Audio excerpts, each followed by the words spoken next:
Every word that comes out of your mouth is untrue in my view.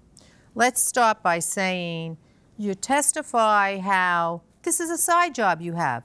You go to a teller. What teller? I go to a teller. They never say to me, what do I do for a living? But you engage these people in conversations about how you have this other job.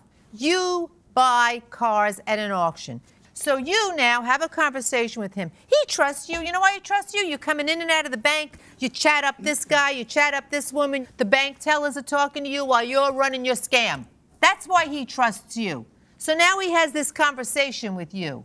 And you say, in here, I never even did this before. This is my first time giving this guy $2,500.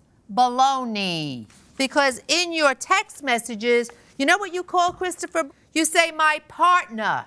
My partner is delayed because we are, not like you said there's only one car. We're buying a lot. This is what you text him. We're buying a lot. You are a scammer. So tell me, how long did you know Christopher? About 2 months. 2 months. You met Christopher? Of course I did. It's a friend of a friend. Why wouldn't I trust him? I trust him, so he did. And Why? Why? Because I want to make extra money. Yes. So this wasn't the first time you did it. No, that is my first time. Right. Why do you tell a bank teller then this is what I do? And according to you, you had never done it before. Never. Yet you told all these people at the bank, I'm the middleman. No, you're the scammer. It's you and only you. So now you tell me. So you meet Christopher. What's your conversation with him? I just told him, he just told me that, hey, I have, if you ever have anybody want to buy a car, run it to me. That's it. And so 2 months go by, you never knew anybody that wanted a car? No, I just barely met him. So when you take this $2,500, how do you get it to Christopher? You call him up. What do you say to Christopher on the phone? I got a sucker on the other line. You just gave me $2,500. What do you say? I just told him, hey, my friend want a car. My friend. Everybody's your friend. So now he's your friend. Well, my friend everybody's wants your a friend. car. It's a business, right? No, wrong. Because you just ripped him off.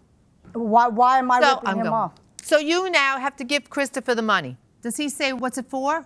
Of course he knows. He does that. He does auction, right? Okay. Yeah. See, I love your attitude because before you're coming across very demure, very sweet, but No, because when you accuse me of being a scammer. Yes, go on. And that's your opinion. Yes, it is. Okay. It is. So now you get $2,500 and you give it to who? Christopher, right? Yes. Where do you meet Christopher to give him this money? At McDonald's. Which McDonald's? By his house. Did you know where Christopher lived?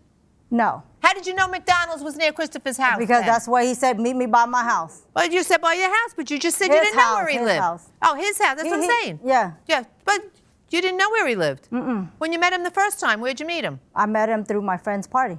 Oh, you were at a party A when this party, happened. yes. So when you went up to the tellers, they just say to you, hey, so what do you do for a living? People lead conversation, yeah. People talk. They do. Yeah.